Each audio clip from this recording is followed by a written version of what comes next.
Bonjour et bienvenue sur le podcast de la parentalité intégrative, l'espace dédié au développement psychologique et émotionnel de votre enfant. Comment l'accompagner vers la meilleure version de lui-même en respectant vos propres besoins et l'équilibre de la famille? Comment créer cet environnement dans lequel il pourra se sentir en sécurité et ainsi grandir heureux, bien avec lui-même et bien avec les autres? Et comment vous aider, vous, parents, à guérir les blessures de votre passé et à transformer l'héritage familial quand tout cela semble entraver la parentalité que vous aspirez pourtant à construire?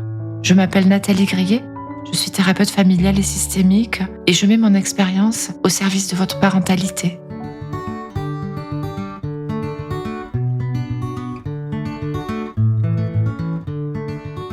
Bienvenue dans ce nouvel épisode consacré à la santé relationnelle précoce et au développement de la résilience.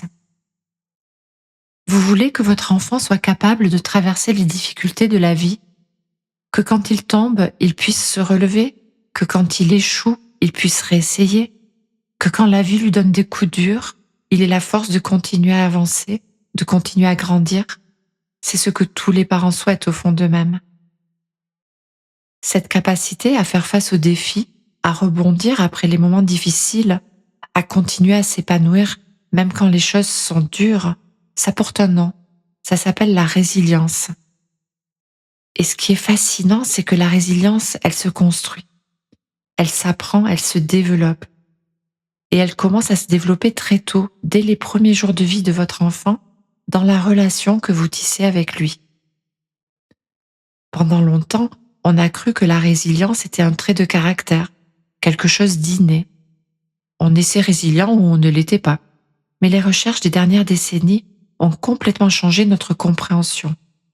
La résilience n'est pas innée, elle se construit dans le cerveau de votre enfant, elle se développe dans son corps, dans son système nerveux, dans sa façon de comprendre le monde et de s'y adapter.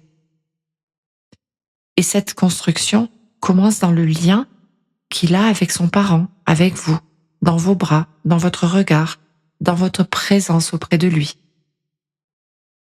Alors aujourd'hui, on va explorer ensemble comment cette capacité se développe chez votre enfant. On va voir ce qui se passe concrètement dans son cerveau et dans son corps quand vous créez avec lui une relation dans laquelle il se sent en sécurité. On va essayer de comprendre pourquoi certains enfants semblent être mieux armés que d'autres face aux difficultés. Et on va voir aussi ce que vous, parents, pouvez faire pour donner à votre enfant les meilleures chances de développer cette force intérieure qui lui servira toute sa vie. Mais avant de pouvoir aborder ce thème de la résilience, il nous faut comprendre ce qu'est la santé relationnelle précoce.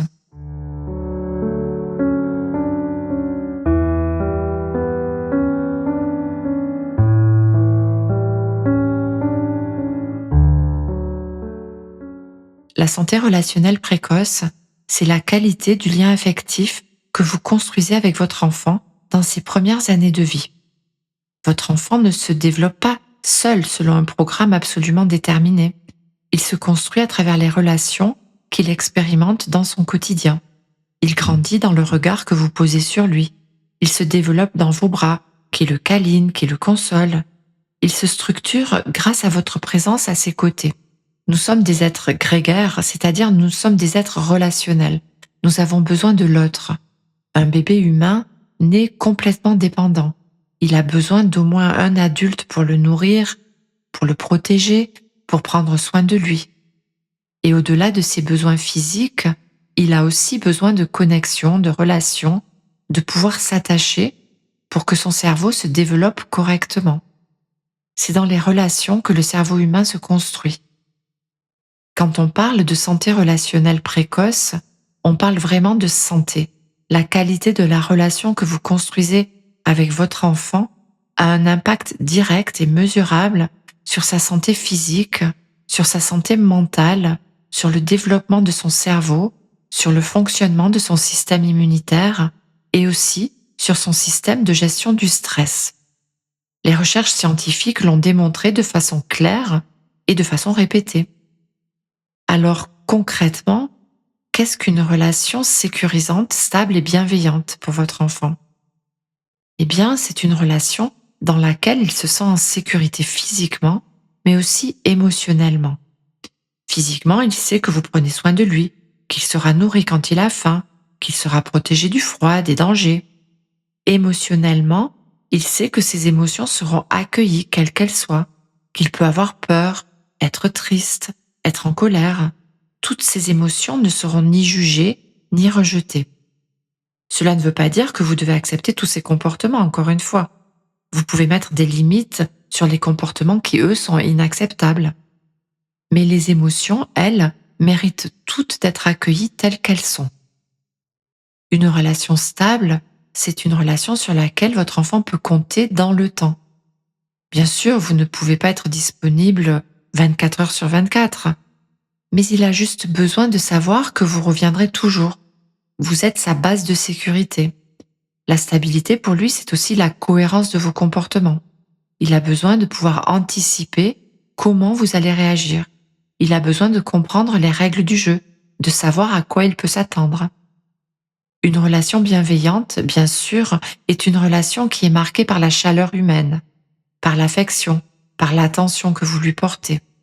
C'est dans votre façon de lui parler, dans le ton de votre voix, à travers les mots que vous employez.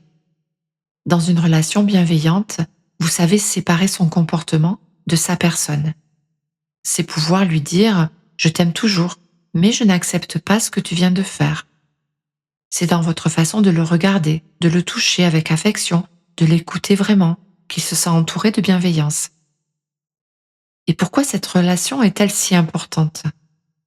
Parce que c'est dans cette relation qui lui procure cette sensation de sécurité que des connexions se créent dans son cerveau, des circuits neuronaux se forment et se renforcent au fil du temps.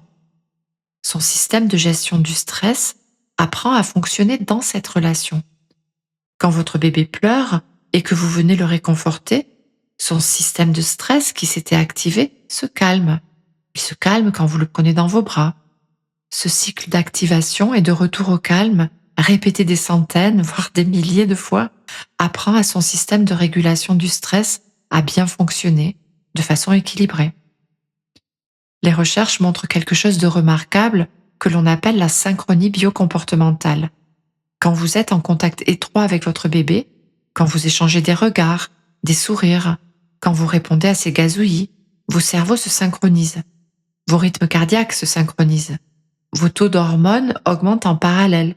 Cette synchronie prédit la capacité future de votre enfant à réguler ses émotions, à gérer son stress et aussi à ressentir de l'empathie.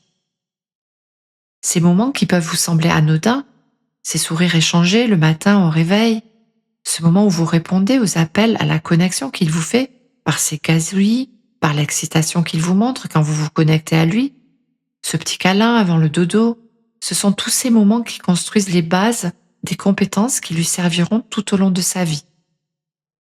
Et c'est justement dans cette relation stable et bienveillante, quand il se sent pleinement en sécurité dans cette relation, que se construit la résilience de votre enfant.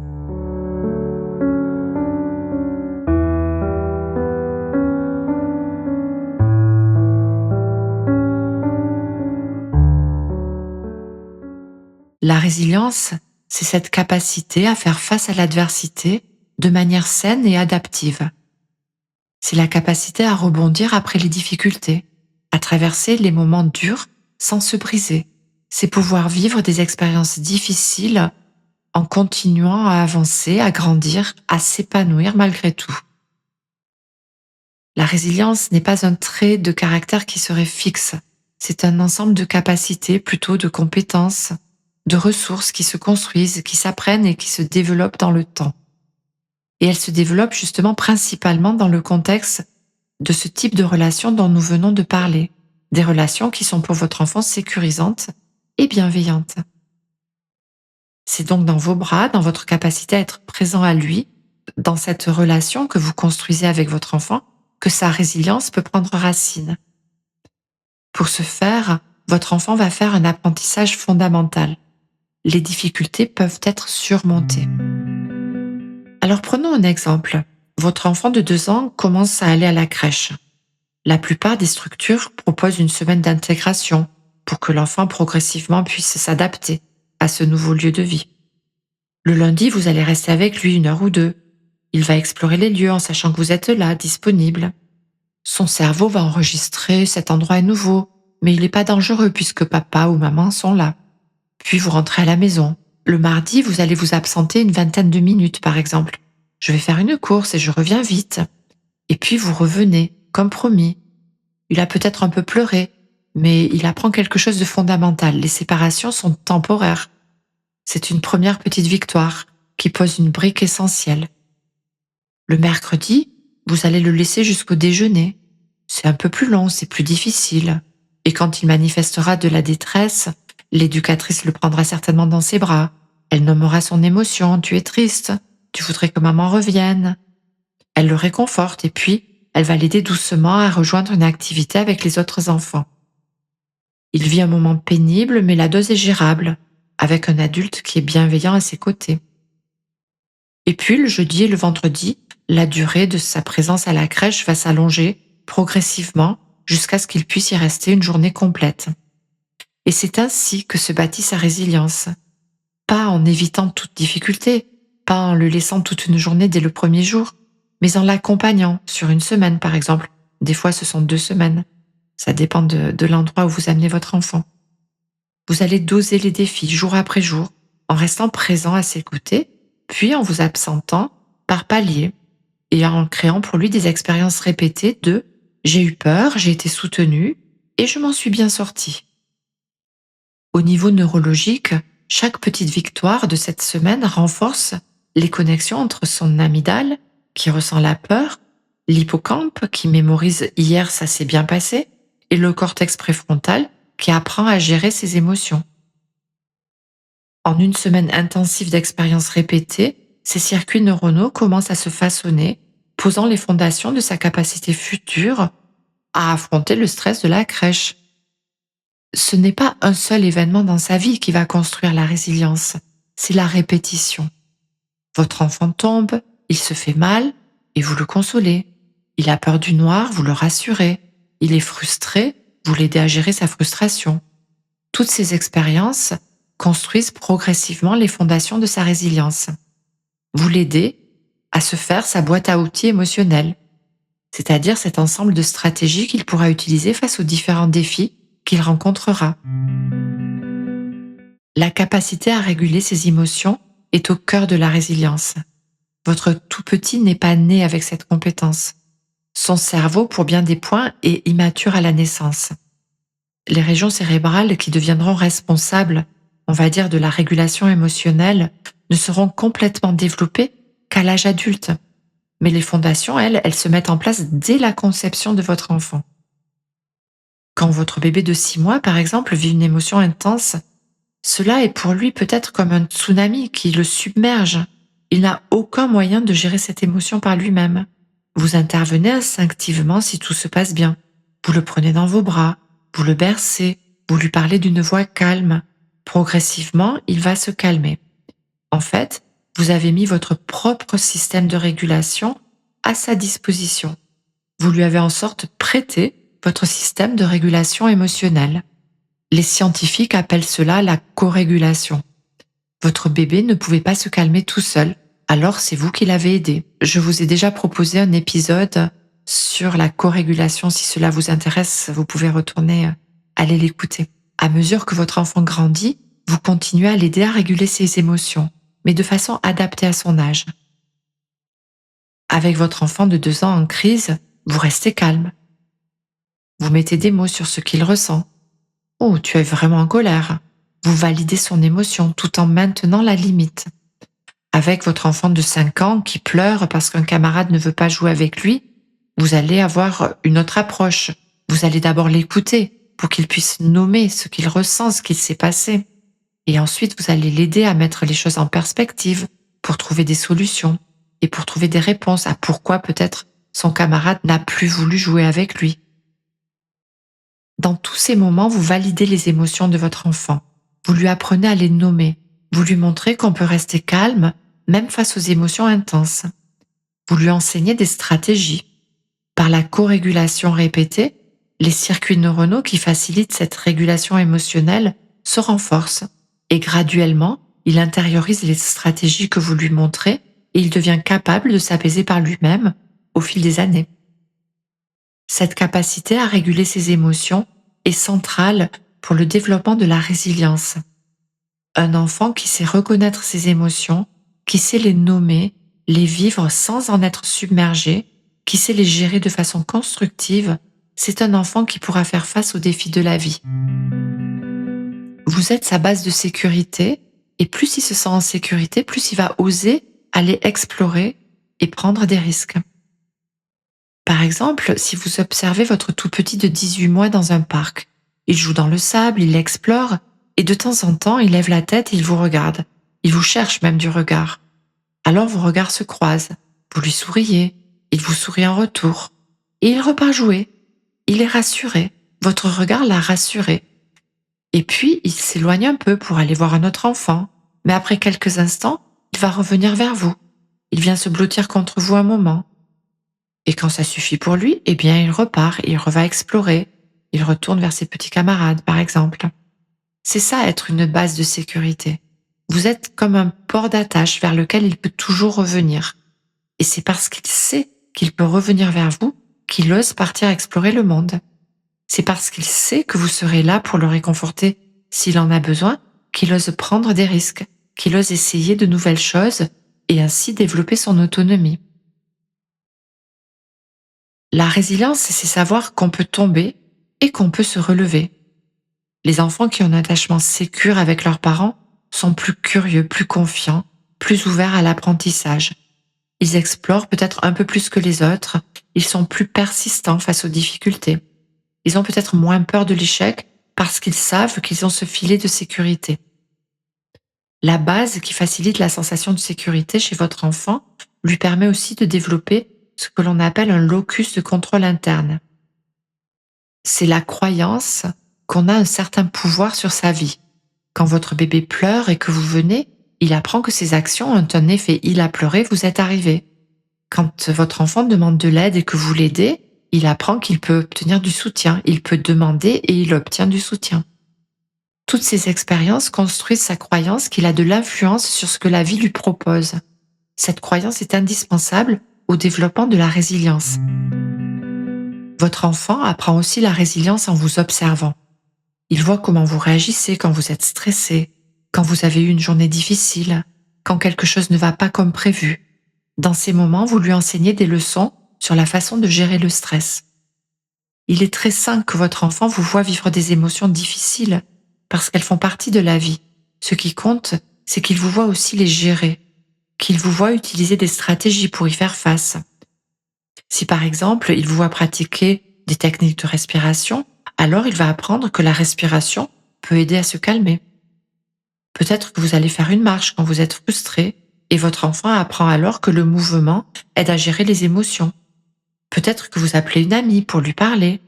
Et là encore, il apprend qu'il est bon de demander de l'aide.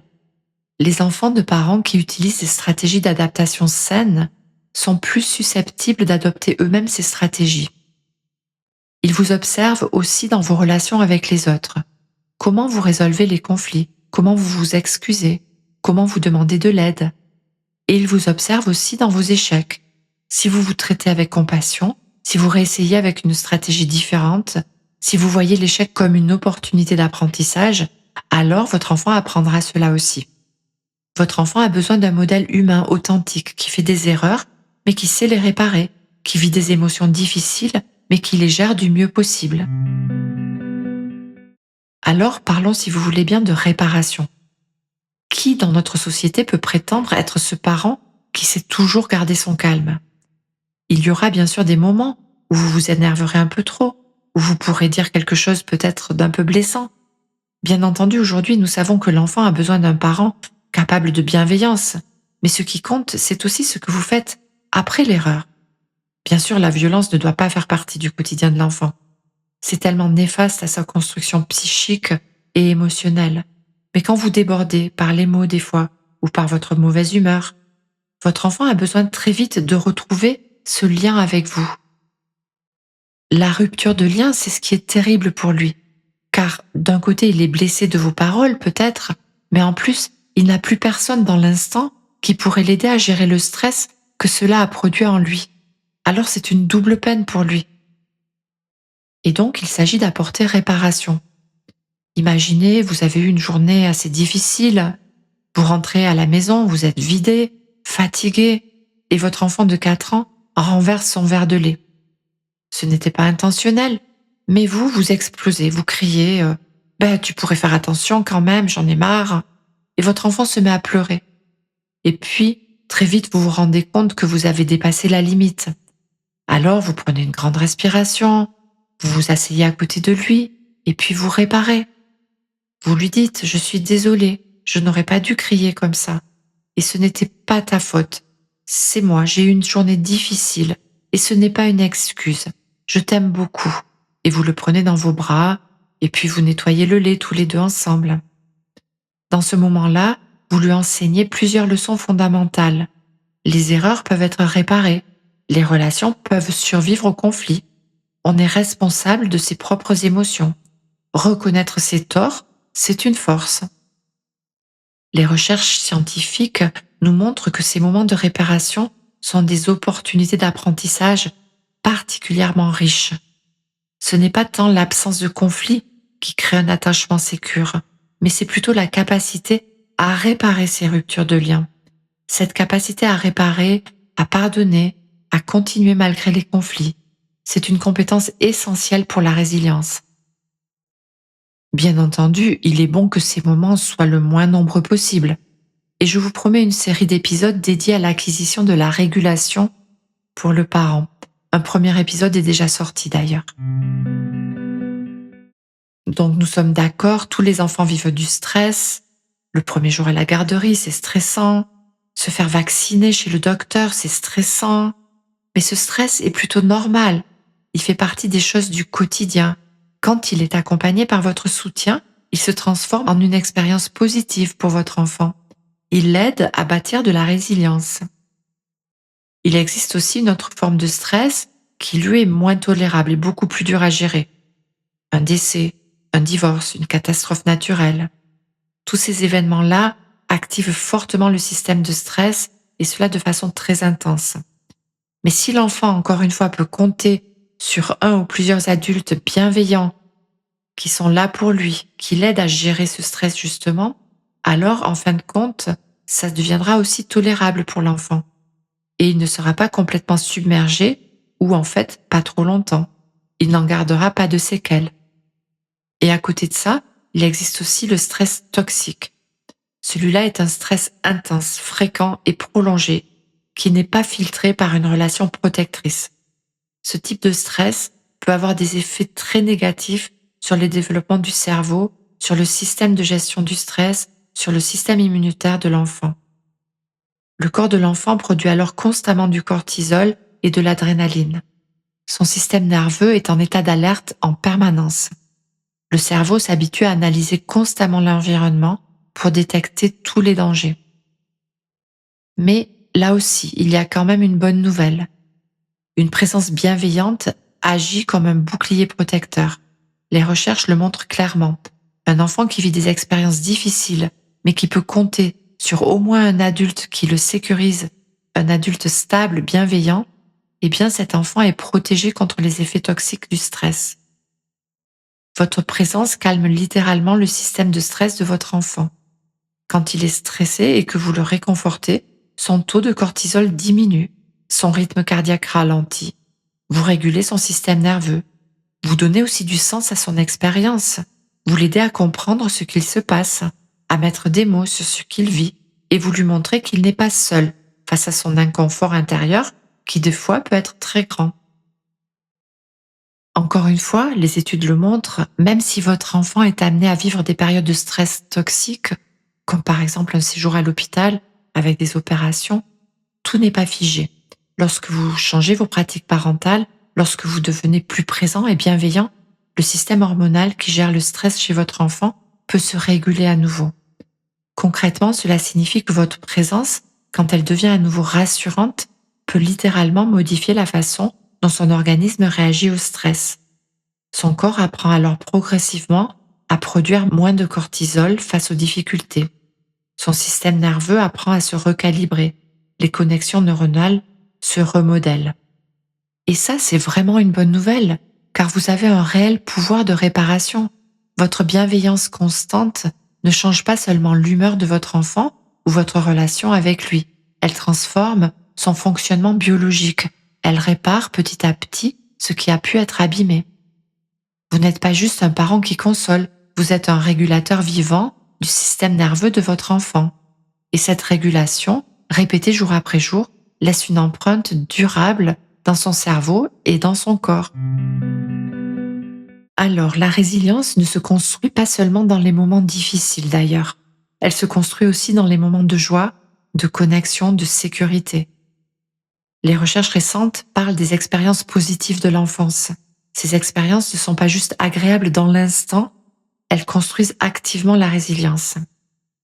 Lire des histoires le soir, jouer ensemble au parc, rire, partager un repas en famille, se faire des câlins, établir des routines prévisibles. Ces moments créent des souvenirs auxquels votre enfant pourra se raccrocher dans des moments plus difficiles. Ils construisent comme une sorte de réservoir émotionnel. Dans les moments durs, il pourra puiser dans ce réservoir, il pourra se rappeler qu'il est aimé, qu'il a sa place et qu'il y a de la joie aussi dans sa vie. Ces expériences renforcent le sentiment d'appartenance. Et ce sentiment, il est protecteur. Elles renforcent aussi sa confiance en lui. Chaque fois que vous passez du temps de qualité avec lui, vous lui envoyez le message qu'il a de la valeur. Ces expériences positives peuvent tempérer les effets des expériences négatives. Elles agissent en sorte comme un contrepoids. Elles donnent de l'espoir. Il y a des habitudes familiales qui soutiennent aussi la résilience. Elle se construit aussi dans la structure du quotidien, des routines de coucher prévisibles, des repas pris ensemble, on l'a vu plus haut, des moments de jeu quotidiens. Tout cela contribue à bâtir la résilience. Ces habitudes créent un sentiment de sécurité, d'appartenance et de prévisibilité. Ces routines ont des effets mesurables. Les enfants qui ont des routines stables ont des taux de cortisol plus régulés. Les repas en famille sont importants. Les enfants qui mangent régulièrement avec leur famille ont une meilleure estime d'eux-mêmes. Ils réussissent mieux à l'école, ils ont moins de problèmes de comportement. La lecture partagée renforce aussi particulièrement la résilience. Quand vous lisez avec lui, vous créez un moment de connexion intime. Vous lui ouvrez des fenêtres sur le monde. Vous l'aidez à comprendre les émotions à travers les personnages du livre. À travers les histoires, il rencontre des personnages qui vivent des difficultés et qui arrivent à les surmonter. Il voit des modèles de persévérance, de courage. Le jeu est lui aussi fondamental. Quand vous jouez avec votre enfant, vous créez de la connexion, du lien avec lui et avec son monde. Vous lui montrez qu'il a de la valeur, que vous vous intéressez à lui. Et vous l'aidez à développer des compétences, de la créativité, de la résolution de problèmes, de la gestion de la frustration. Et vous créez ainsi des souvenirs joyeux.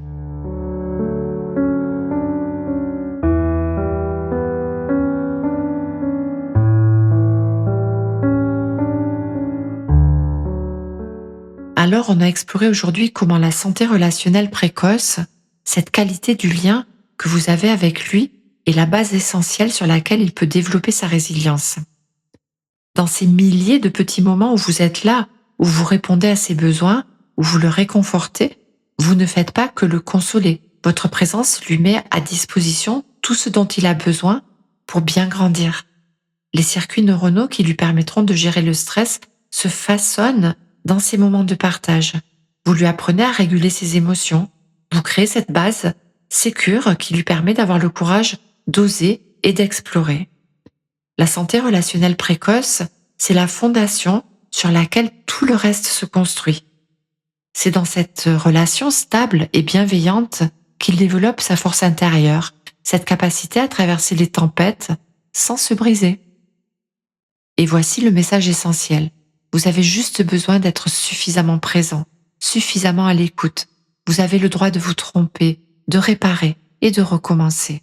Chaque sourire échangé, chaque câlin, chaque moment où vous restez calme dans sa tempête, chaque fois que vous nommez ses émotions, tout cela l'aide à construire sa santé relationnelle et sa résilience future. Y a-t-il une plus belle preuve d'amour que d'essayer de lui fournir cet environnement bienveillant ? Merci d'avoir été là pour cet épisode. Merci pour votre engagement, votre présence, votre écoute.